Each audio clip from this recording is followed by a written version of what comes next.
Next up, imitate the English foreigner.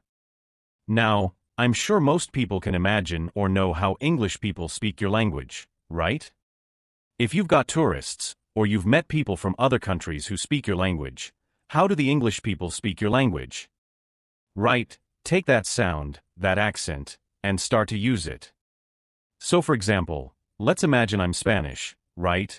And I'm thinking, so how do English people speak Spanish? Right, they don't speak perfectly, they speak with an English accent. Right, so the Spanish person would try and speak Spanish with the English accent, right? And then switch to English but keep that accent. Hello, how are you? I'm fine, thank you. Can you hear that?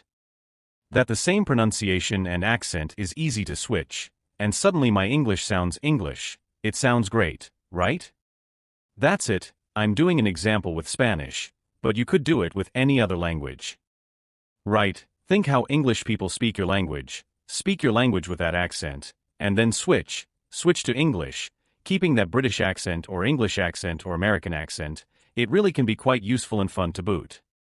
Great, now the next idea is shadowing. Of course, a shadow. Right, if the sun is shining down on the floor behind you, you have a shape, the same as you, right? Dark. That's your shadow, the sun leaves a shadow, you leave a shadow, and to shadow someone is to follow somebody. So if I shadow you, it means I'm following you. Sometimes detectives will shadow suspicious people. Right, now in language, when we shadow somebody, it can be just to repeat them, but you're very close behind them. Right, remember, wherever you go, your shadow follows very closely.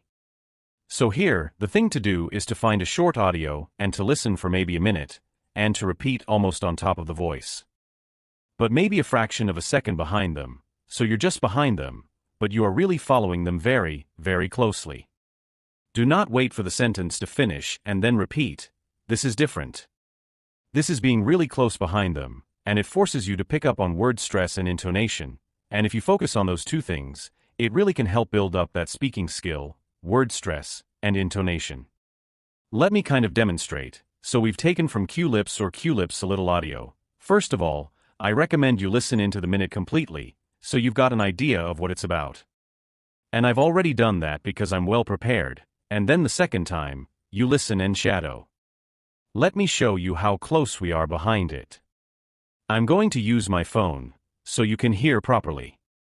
So Jeremy, let's get into it. Talk about how to talk about pots, how to talk about movies and music, and the kind of artwork that enriches our lives. This topic was suggested to us by one of our listeners, and she sends us an email which I will read for everybody now. It says, okay, I think you get the idea, right? So it's different from wait, listen, and repeat. It's shadowing, following closely. At first, it's very hard, but the more you do it, the more you'll be noticing word stress, intonation, even accent. I noticed I was picking up a Canadian accent about it's all about, right? That is shadowing. Let's move on.